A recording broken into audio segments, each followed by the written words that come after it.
En 1957, nació el primero de 7 hijos de una disfuncional pareja colombiana, que creció bajo el constante terror por su padre, madre y vecinos, quienes en varias ocasiones abusaron sexualmente del niño de solo 14 años de edad. No pasó mucho tiempo antes de que él mismo comenzara a abusar del alcohol y a buscar a sus propias víctimas, aumentando de intensidad poco a poco, víctima tras víctima, sin que las autoridades sospecharan que se encontraban en búsqueda del asesino serial más prolífico del mundo. Esta es la historia de Luis Alfredo "La Bestia" Garavito.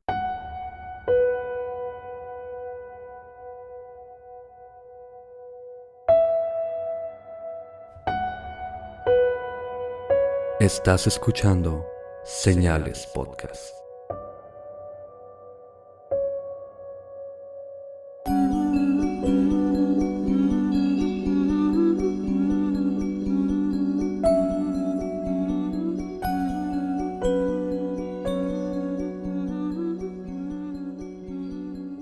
Buenas noches, gracias por acompañarnos en un nuevo episodio de Señales Podcast. Tenemos un anuncio muy importante que hacerles, Pepe. Así es, como ya habíamos comentado en el episodio anterior, aunque dentro de los saludos tal vez no lo han escuchado todos, vamos a cambiar nuestra imagen. La imagen que teníamos antes no teníamos permiso para usarla, obviamente del exorcista, pero ya vamos a tener una nueva imagen con la que vamos a continuar de ahora en adelante. Nada más eso va a cambiar. Nos quedamos con el mismo formato que muchos no les gusta y que muchos aman. También, como siempre, y es costumbre, un saludo a nuestro patrocinador Antonio de Relatos de Horror. Si no lo conocen aún, suscríbanse a su canal en YouTube, escúchenlo en Spotify y suscríbanse a su página de Facebook.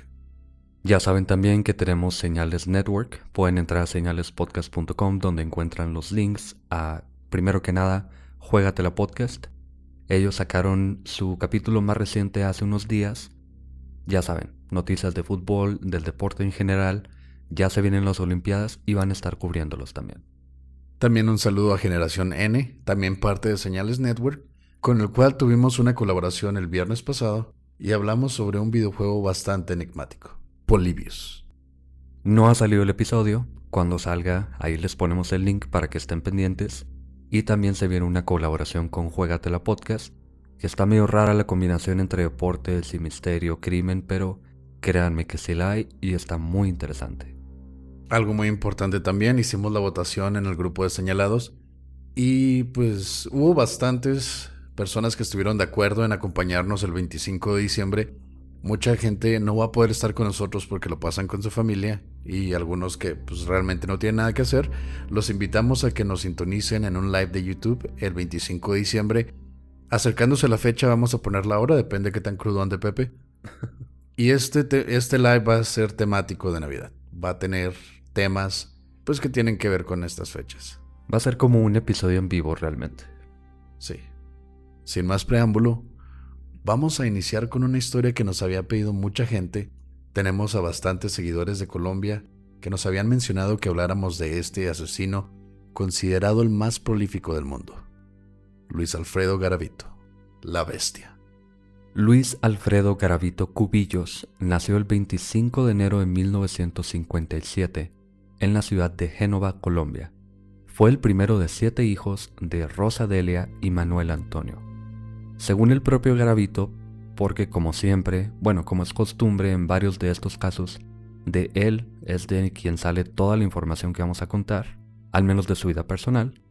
Su padre era un alcohólico violento que atacaba a su esposa, Rosa, aún estando embarazada.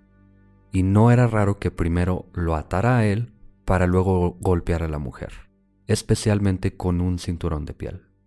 Pero no solo a ella, era muy común también que el padre le dijera bastardo e imbécil y también lo golpeara continuamente.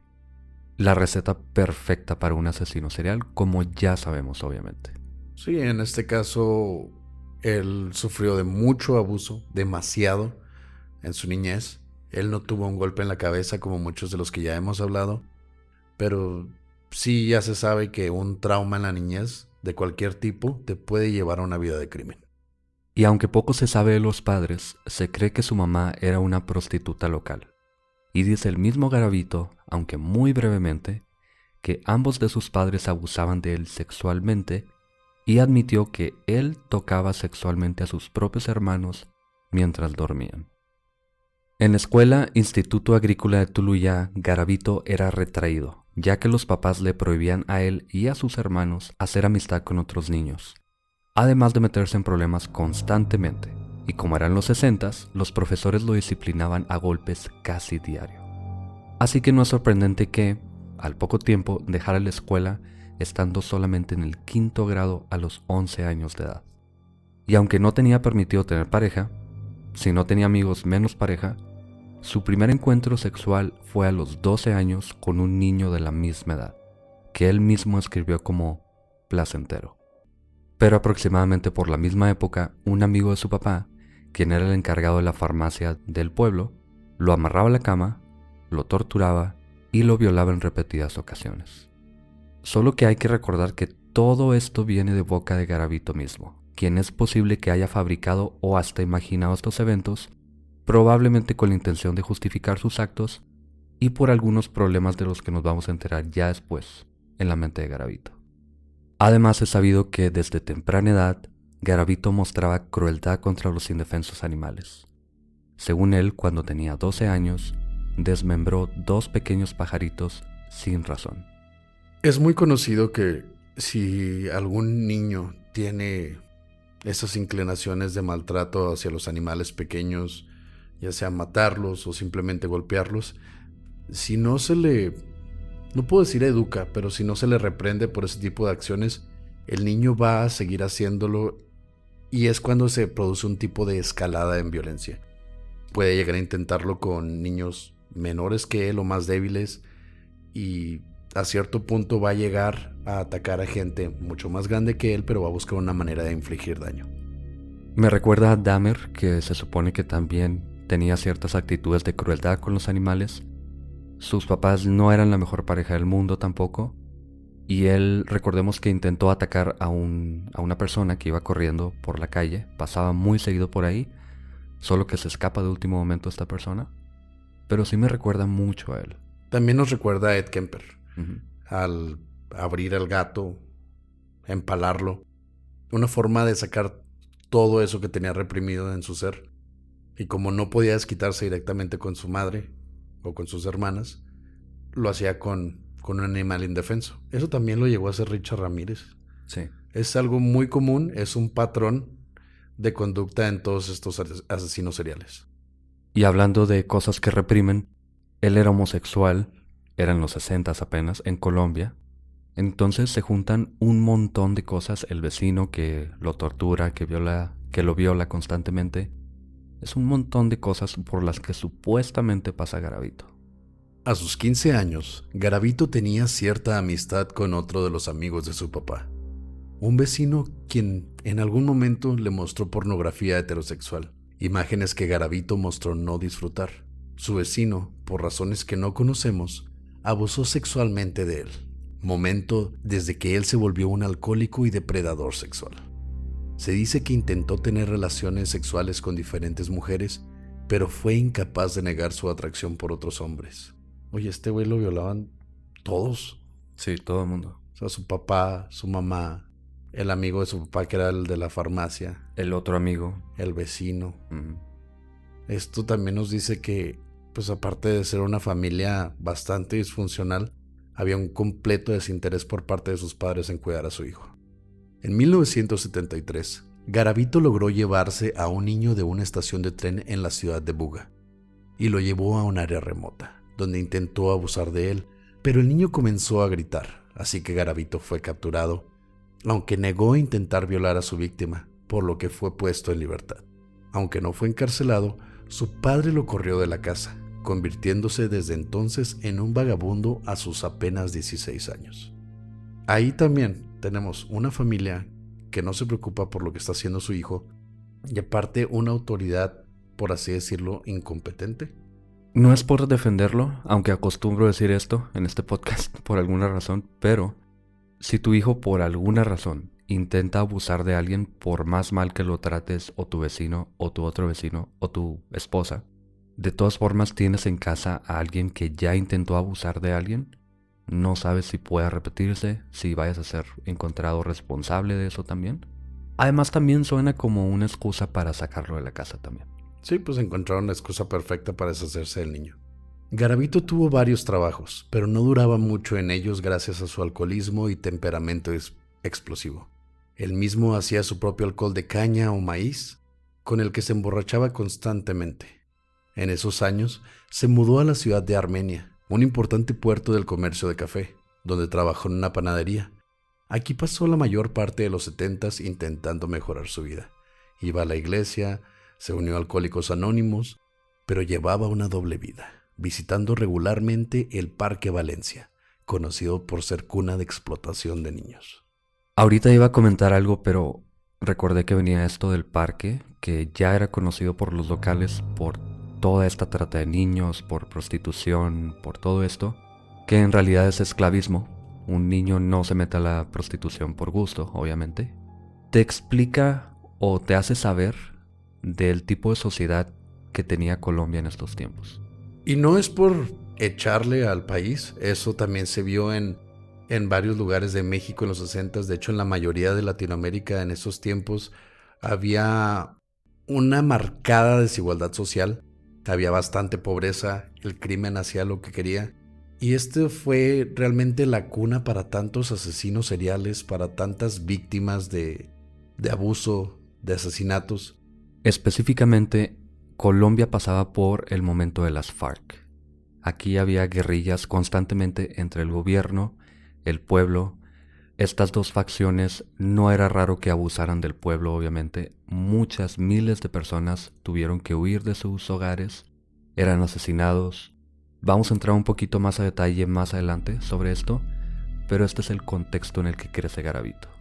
En los 80s tuvo otro trabajo en un supermercado, y es donde conoció a Claudia, una mujer mayor con 2 hijos, un niño de 14 y una niña pequeña. Aunque su farsa de padre de familia no duró mucho, le era imposible negar sus inclinaciones pedofílicas, aunque es raro que nunca abusara de los hijos de las mujeres con las que él llegó a vivir. Aquí es donde hay que hacer una distinción, a lo mejor sin importancia, pero nos ayuda a entender un poco qué pasa con Garavito y con otras personas. Hay 2 tipos de pedófilos, hay regresivos y hay fijados. Los regresivos son personas que cuando pasan por un momento de desesperación, un momento de alcoholismo, de ira, de este tipo de cosas, ellos buscan relaciones sexuales con niños, sobre todo personas que son familiares, que son vecinos, que están cercanos a ellos. Básicamente es un tipo de depredador ocasional, que ve la oportunidad, la toma y nada más. No es muy común que reincidan, pueden tener relaciones sexuales con personas mayores y ya. Un caso de esto pudo haber sido el dueño de la farmacia o el vecino amigo de su papá. Entonces ellos podrían haber sido este tipo de pedófilos regresivos. Exactamente, y Garavito cae en la otra categoría que es fijados, y esto es cuando una persona tiene inclinaciones sexuales específicamente por niños. Pueden ser niños o niñas, no importa, la edad es lo importante en este caso. Específicamente niños que no conocen, porque pues simplemente no es tan probable que los encuentren, sienten que van a seguir haciéndolo, así que no pueden tener a la misma víctima. Y estos son los peores porque tienen muy alto índice de reincidencia. Los 2 tipos son unos hijos de perra. Sí, obviamente. Hasta principios de los 80s, aún trabajando en el supermercado, Garavito tenía 2 horas de descanso durante sus turnos y los aprovechaba para viajar a la ciudad de Quimbaya, a unos minutos de ahí, donde violaba niños. Luego regresaba a Armenia a seguir trabajando. No sabemos por qué dejó ese empleo. Es posible que renunciara para escapar y evitar ser capturado, o que lo despidieran por ser un ebrio, un problema que ya le había costado varios trabajos. Es por este tiempo que Garavito comenzó a ser aún más despiadado en sus actos. Ya no solo violaba y golpeaba a sus víctimas, también comenzó a torturarlos con navajas o quemándolos con velas y encendedores. Hasta enero de 1984, cuando buscó ayuda psiquiátrica. Pasó 33 días bajo cuidado médico y le dijo a los médicos que tenía pensamientos suicidas porque quería, según sus palabras, tener niños. Aunque no les dijo que se sentía atraído por menores de edad, entonces fue dado de alta rápidamente. Esto nos recuerda a cuando Ed Kemper fue recluido en un psiquiátrico por las primeras incidencias que tuvo, haber asesinado a su abuela, haber cometido estos actos. Simplemente lo hicieron de alguna manera sentirse mal, pero no aceptar lo que realmente ellos querían. O sea, los dos estuvieron recluidos en un psiquiátrico, pero las razones que les daban a los médicos para estar internados no eran del todo correctas. Como ya mencionaba Oscar, durante los 80s, durante sus 20s, Garavito fue paciente regular en varias instituciones psiquiátricas. Le fueron recetados 2 medicamentos, un antidepresivo y un antipsicótico. Aunque no sabemos qué síntomas haya declarado para que le recetaran estos medicamentos, pero sí sabemos que nunca mencionó sus inclinaciones pedofílicas ni sus actos pasados. Se le diagnosticó también como narcisista con desorden de trastorno de personalidad antisocial y se piensa que posiblemente no estuviera consciente de hacer mal. De nuevo, este diagnóstico es algo que no se puede tomar en serio, ya que él le contaba lo que quisiera a los médicos. Entonces, eso que ellos mencionaron, que él pudiese no haber estado consciente, era parte de su farsa, ya que sabíamos que planeaba cada día ir a esta ciudad, violar niños, y cada vez pensaba cómo hacerles más daño. Luego de su corto internado en 1984, se mudó a la ciudad de Pereira, donde conoció a otra mujer llamada Gabriela, y ella tenía un hijo llamado Rodolfo, con quienes vivió por 3 años. En ese lugar hizo algunas amistades también, vecinos y personas del lugar, viviendo una vida aparentemente normal. Aunque luego algunas de esas amistades recuerdan, en retrospectiva, que en varias ocasiones lo vieron embriagándose con niños, adolescentes y desaparecer por horas. Solamente podemos imaginar qué pasaría. Y se cree que Garavito escogía a estas mujeres mucho mayores que él, mínimo 10 años mayores que él, con la intención de evitar tener contacto sexual por parte de ellas, pero al mismo tiempo mantener su personalidad de padre de familia. Él estaba consciente de todo lo que estaba haciendo. Se ideó una personalidad completa para dar la cara a la sociedad, para que nadie sospechara de él. Y pues si lo ves como un padre normal que tiene un hijo, que supongo que era un hijo adolescente también, y como sabíamos que él nunca tocó ni hizo daño a ninguno de los hijos de sus parejas, nadie sospechaba. O sea, lo veían, pues es el señor que pues de repente están los chavos pisteando en la calle, lo ven ahí, ¿no? Nadie sospecharía de él. Y para elaborar un poco sobre todo esto, Garavito viajaba de ciudad en ciudad durante los fines de semana, donde se presentaba como vendedor ambulante, presentando documentos falsos en varias ocasiones, explicando que estaba ahí con la intención de ganar dinero para mandarle a su familia, cosa que no era rara en este tiempo, durante el que muchas familias se veían forzadas a mudarse de lugar en lugar gracias a las guerrillas entre las FARC y el gobierno, como es ahorita, pero la personalidad que asumía más frecuentemente era la de un sacerdote. Que ya conocemos como el depredador alfa, ¿no? De niños. Qué irónico, porque como que en su cabeza pensaba que nadie iba a dudar de él, y ahora sabemos que son los... son los peores. Sí, y está comprobado.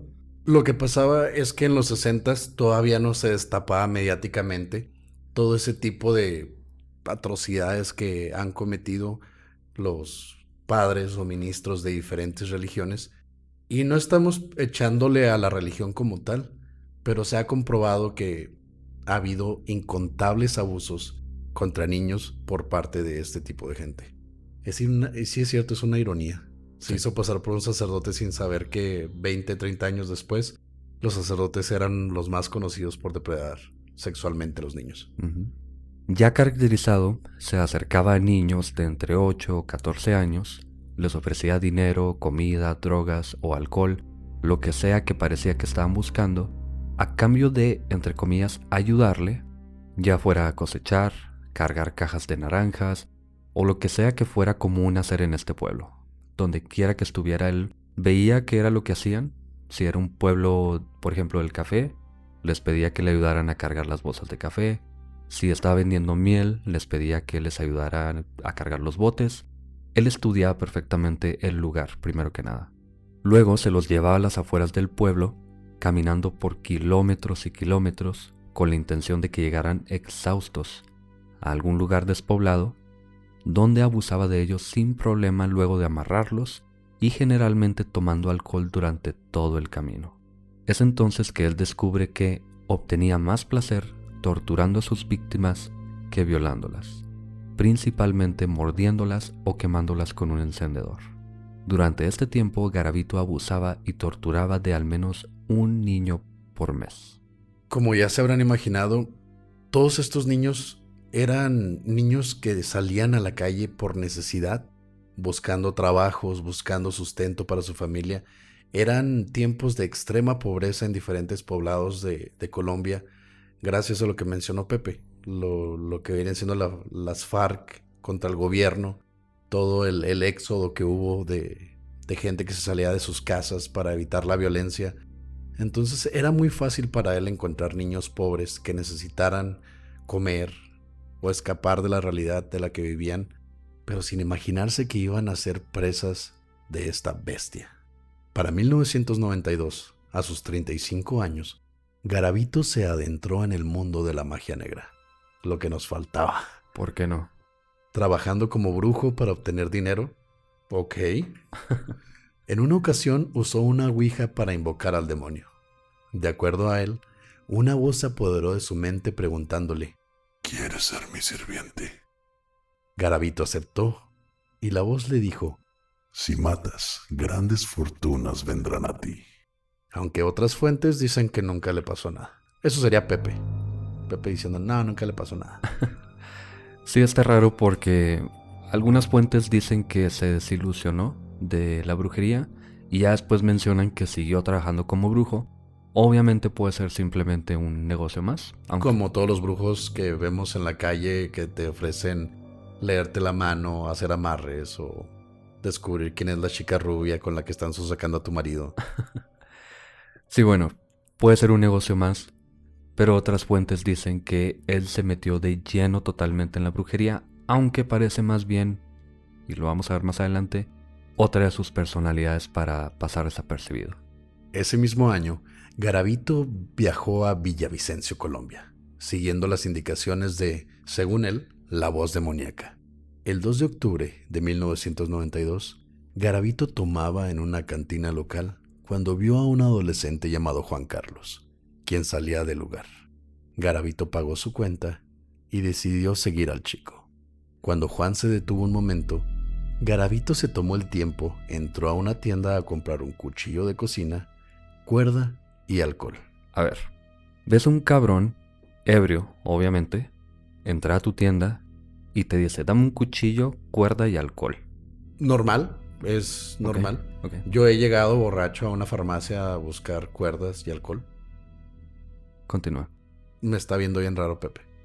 Se acercó al joven y lo convenció de ir con él. Siguieron las vías del tren hasta adentrarse en el bosque, donde lo torturó y lo mató. El cuerpo fue encontrado 3 días después con terribles marcas de brutalidad. Le tiró los dientes frontales, desgarró sus pies con el cuchillo y le cortó los genitales. Según Garavito, el reflejo de la luna lo regresó a su infancia, recordando el odio por su padre y los otros hombres que abusaron de él. Según él, la ira fue tan intensa que me vi orillado a matar. El siguiente día, Garavito se despertó con su ropa cubierta de sangre. Según él, esto le hizo sentir, entre comillas, remordimiento, aunque solo 6 días después violó y mató a un niño de 12 años llamado Alexander. Mucho remordimiento. Sí, se sintió súper mal, ¿no? Pues que tenía que lavar, güey. Y no compró jabón, compró un cuchillo, compró alcohol, compró cuerda y se le olvidó el suavitel. Yo digo que por eso se sentía bastante remordimiento. Uh-huh. Garavito ahora era imparable. En 1993 se mudó a Bogotá, donde mató a 8 niños más, cada vez perfeccionando y refinando sus técnicas. Comenzó a cortarle los pulgares y dedos del pie a sus víctimas. para hacerlos pasar por ritos satánicos o como víctimas de grupos vigilantes que mataban a indeseables, generalmente sexoservidores o drogadictos, por lo que pudo pasar desapercibido por tanto tiempo. Sus asesinatos parecían otros más de los incontables cuerpos en el país. Algo que me puse a leer fue de los llamados escuadrones de la muerte. Eso no era algo nada más de Colombia. Eso pasó mucho en Brasil, llegó a pasar en Argentina. En México también se escucharon casos de los llamados escuadrones de la muerte, que según ellos eran grupos que se iban a dedicar a limpiar socialmente al país para devolverle la estabilidad social al mismo. Estos eran simplemente grupos paramilitares, chingo de güeyes armados en una camioneta, veían vagabundos, prostitutas, drogadictos, y según ellos, para impedir que estos se volvieran criminales, la mejor manera era terminar con sus vidas. Aquí hay una combinación muy interesante de esta forma que tenía Garavito de ocultarse y bajo la sombra de estos grupos. Así que veían estos cuerpos a los que les faltaban estas partes del cuerpo, y las autoridades podían pensar, o los padres mismos podían pensar, que habían sido víctimas de estas personas o de algún rito satánico, pero al mismo tiempo le da la oportunidad a Garavito, consciente o inconsciente, no sé, de subir de nivel cada vez. Le pasa lo que le pasó a Kemper cuando estaba entrenándose básicamente para tener a sus víctimas en el carro, para encerrarlas. Le pasó lo que a Fish, que empezó a dejar los cuerpos por donde sea sin que le importara que lo atraparan. Hay esto tan marcado de que el asesino serial empieza a subir y subir de nivel, pero no sé si ha sido porque él quisiera o porque la circunstancia se lo permitió.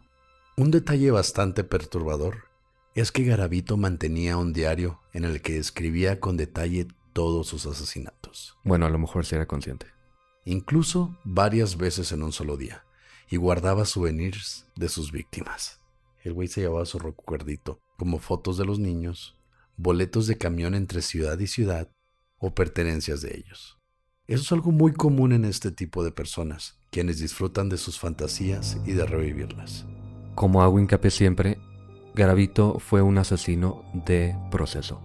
Él disfrutaba hacer lo que hacía, torturaba a sus víctimas, que esto es algo muy común en este tipo de asesinos, y el cuerpo lo dejaba ahí. A él no le importaba tanto el cuerpo, no tenía un fin, digamos, por eso no es de misión, pero le encantaba hacer todo esto, y prueba de esto es el diario. Es entonces que los actos de Garavito toman otro giro, por si fuera poco, descubriendo cada vez más sus macabros deseos sexuales.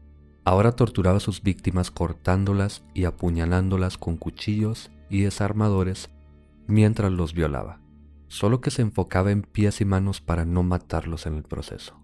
Esta parafilia es llamada piquerismo, que se caracteriza por recibir placer al cortar la piel de una persona sin su consentimiento, sin mencionar que eran menores de edad, por eso no pueden consentir, y para terminar con sus actos, solía también desmembrarlos vivos. Luego, las decapitaciones. En 1993 torturó y mató a al menos 11 niños. El último, un niño de 12 años, logró defenderse con una navaja con la que le dañó el tendón de su pulgar, pero esto no evitó que Garavito lo matara. En febrero de 1994, Garavito mató a Jaime Andrés González. Dijo que, después de matarlo, comenzó a escuchar otra voz hablándole y diciéndole inútil. Así que dejó de matar. Enterró el cuchillo con el que mató a Jaime y se dedicó a leer la Biblia, aunque seguía practicando brujería. Pues ya se arrepintió, ya se puede ir al cielo, ¿no? No creo que funcione así, pero ya sabemos que él está bajo medicamento para psicosis, además. Sabemos, o aparentemente escucha voces y luego empieza a escuchar otra, aunque yo sigo con la duda de si realmente lo hizo por esta razón o si escondió el cuchillo por alguna otra e intenta ocultarlo. Sí, como un tipo de simbolismo, ¿no? Es un tipo de simbolismo como lo que hacía Nielsen al quemar los discos o las cosas que le recordaban a sus víctimas, como una forma de cerrar ese círculo. Supongo que así lo vio él, ¿no? Dijo, ya enterrando este cuchillo se acaba aquí. ya no quiero recordar. Y en vez de llevarse un souvenir, decidió nada más deshacerse del arma homicida. Supongo que en su cabeza algunas de las voces o algunas de sus personalidades ya le estaban diciendo que dejara eso. Y como dijiste tú, con Nielsen pasa también al cambiarse de lugar. Se cambia al apartamento donde, bueno, también las circunstancias eran difíciles. No era tan fácil deshacerse de un cuerpo. Y él pensó que iba a dejar de hacerlo. Obviamente sabemos que no. Sí, es muy marcado en algunos asesinos seriales que llega este llega este último crimen, según ellos. O una pausa al menos. Sí, o llegan al ya estuvo, ¿qué estoy haciendo? Como que quieren recobrar conciencia, recobrar cordura, pero como ya hemos platicado en varias ocasiones, nunca sale bien. Esto nunca es el último, entonces vamos a ver qué pasó con Garavito. Él se tomó un pequeño tiempo en receso, viajando de ciudad en ciudad mientras trabajaba o vendía lo que pudiera, pero volvió de nuevo a otra estación de tren donde encontró a su siguiente víctima. No quiero hacer tanto hincapié, pero es como se salta mucho la historia aquí, porque él nomás nos dice qué pasa, cuándo, a cuántas personas mató y todo esto. Lo importante aquí es que él vuelve a sentirse con el poder de llevarse a alguien que va a ser su víctima y de que nadie se entere. Es como un adicto en recuperación, Ujú. que cuando se le da la oportunidad de volver a hacerlo, hay muchas veces que no eres lo suficientemente fuerte como para evitarlo. Y fue el mismo caso. Él ya sentía que había dejado esto atrás, pero en la estación de tren vio a otra víctima y reincidió. Cabe destacar también que Garavito tenía una bolsa con los trofeos, las fotos y todo esto. Y esta bolsa, una bolsa de tela, no una bolsa como de plástico ni nada así, la deja en casa de su hermana en Bogotá. No sé si la hermana la haya visto, pero supongo que son cosas simplemente, a lo mejor ella ni sabía qué estaba pasando. Bueno, espero que no supiera qué estaba pasando. Y esto le permitió a Garavito volver a matar sin preocuparse de la pesada bolsa que ya le estorbaba. O sea, eso era el problema, que la bolsa estaba pesada. No haber vuelto a matar, no haberse traicionado a sí mismo y caer de nuevo en estos asesinatos. No, la bolsa estaba pesada. Ujú. Y durante ese año de 1994, mató a al menos 27 niños, en este año nada más. En 1995, teniendo ya 38 años de edad, Garavito se cayó y se quebró el pie. Comenzó a caminar con un marcado cojeo y aunque con dificultad y no tan frecuentemente, siguió matando aún con muletas. Fueron 4 sus víctimas en 1995. 2 eran primos. Como era ya costumbre, sus cuerpos se descubrieron en una colina a las afueras del pueblo, sin ser enterrados, pero escondidos por la maleza. El 8 de junio de 1995, una madre del pueblo de Boyacá notó que su hijo había desaparecido. Esto es algo no tan fuera de lo normal, ya que en estos tiempos se acostumbraba que los niños salieran por largos periodos de tiempo, como mencionamos, para buscar sustento para sus familias. Entonces, muchos se preguntarán cómo es que una madre no se dio cuenta de que su hijo no estaba en la casa el mismo día. Era muy normal que ellos se ausentaran, que fueran a otros pueblos a conseguir pequeños trabajos, para al fin de la semana volver a su casa y tener algo que comer para el resto de sus familias. Ya habiendo pasado este tiempo, esta madre notó que su hijo no volvía. Preguntando a los locales, descubrió que su hijo y otros niños convivían con un extraño que les compró dulces. Él fue identificado y fue cuestionado, pero dijo que aunque sí les compró dulces, luego los dejó en paz, así que fue liberado. Pero al poco tiempo se descubrió el cuerpo del niño que había sido decapitado. Le cortó los genitales y se los metió en la boca. Para entonces, Garavito ya había huido. Poco tiempo después, mató a otro niño de 13 años en la localidad de Pereira. Garavito mataba tantos niños en tantos lugares que se veía forzado a irse de lugar en lugar. Lo único que tenía igual en cada una de estas ciudades eran sus lentes de armazón roja. Todo lo demás se lo cambiaba. Se cambiaba su ropa, se cambiaba su peinado. No creo que se maquillara ni nada así, pero era una persona aparte muy, que podría pasar muy desapercibida. Sí, tenía una cara común, por así decirlo. Exactamente. En 1996, en la localidad de Tunja, el dueño de una tienda y varias prostitutas dijeron ver a Garavito en la escena del asesinato de Ronald Delgado de 11 años. De nuevo, fue arrestado y cuestionado, pero dijo que estaba siendo acusado injustamente por su discapacidad. Luego de ser liberado otra vez, cambió su aspecto y su vestimenta y se fue a la localidad de Risaralda, donde mató a Jorge Andrés de 10 años, quien vendía dulces en los camiones. Para finales de 1996, Garavito ya había matado a 100 niños, todos registrados en su diario. Y aunque su nombre ya estaba en el registro en el sistema criminal de Colombia, aunque en 1996 supongo que no era muy bueno, los asesinatos no eran tan obvios de relacionar. No era raro que desaparecieran personas en medio de tanto conflicto entre guerrillas, narcos, bandas contrarias, y las madres además no solían reportar a sus hijos desaparecidos por temor a represalias. Si matan a tu hijo y parece tener huellas de tortura por un narcotraficante, tú no lo vas a reportar a la policía porque tú piensas que va a venir o la policía que está involucrada o el narcotraficante a hacerte algo por tratar de capturarlo. Y es algo que sí pasaba, era algo normal. Eso también se vio en México en esos tiempos, cuando la guerrilla en Chiapas. Todo ese tipo de cosas se llegó a dar a cierto punto que mucha gente, en vez de quejarse o reportar a gente que se perdía, simplemente tenían que aguantar la angustia.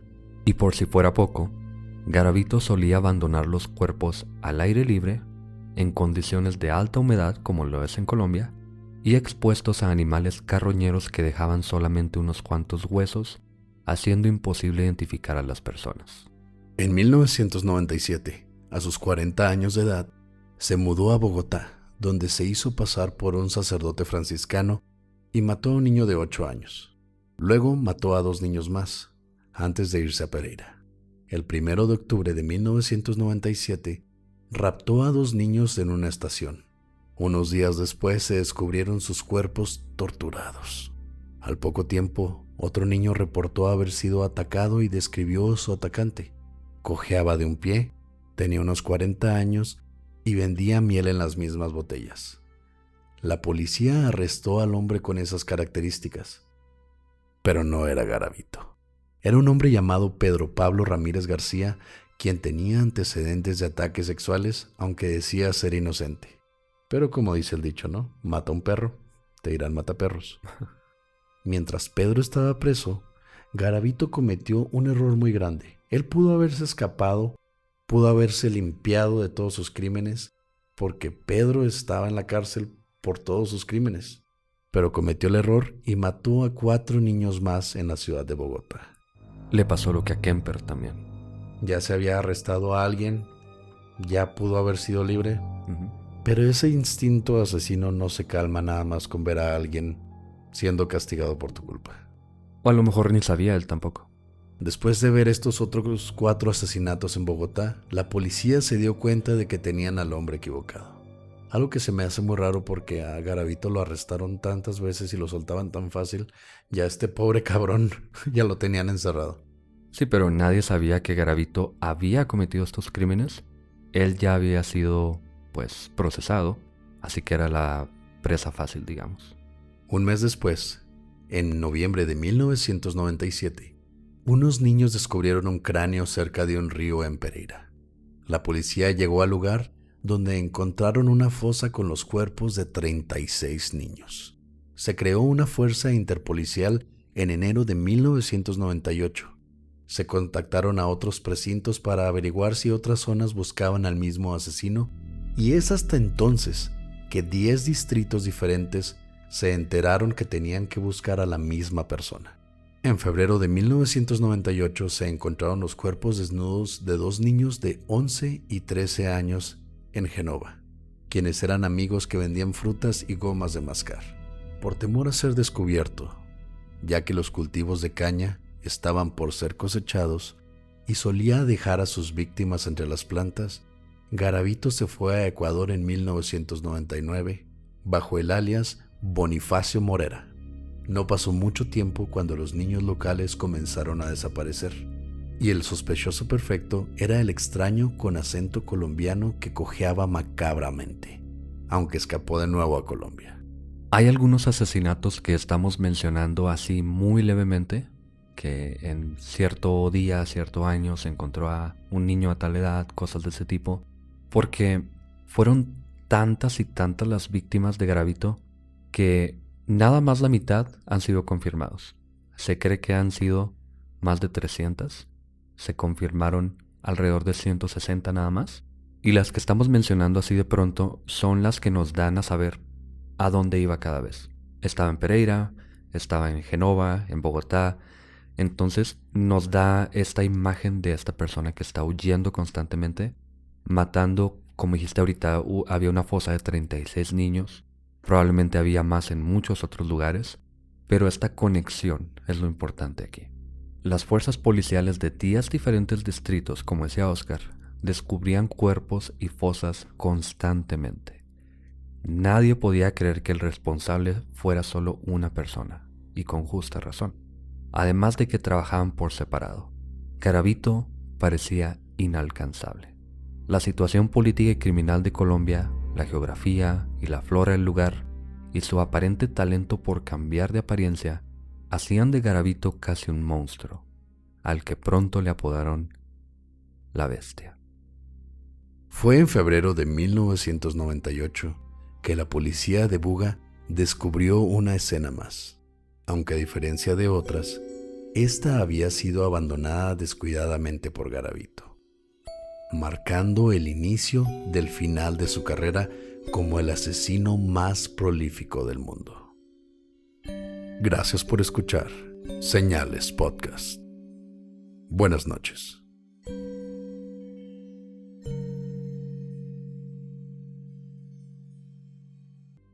Gracias por escuchar este episodio de Señales Podcast. La siguiente semana viene la segunda parte, obviamente.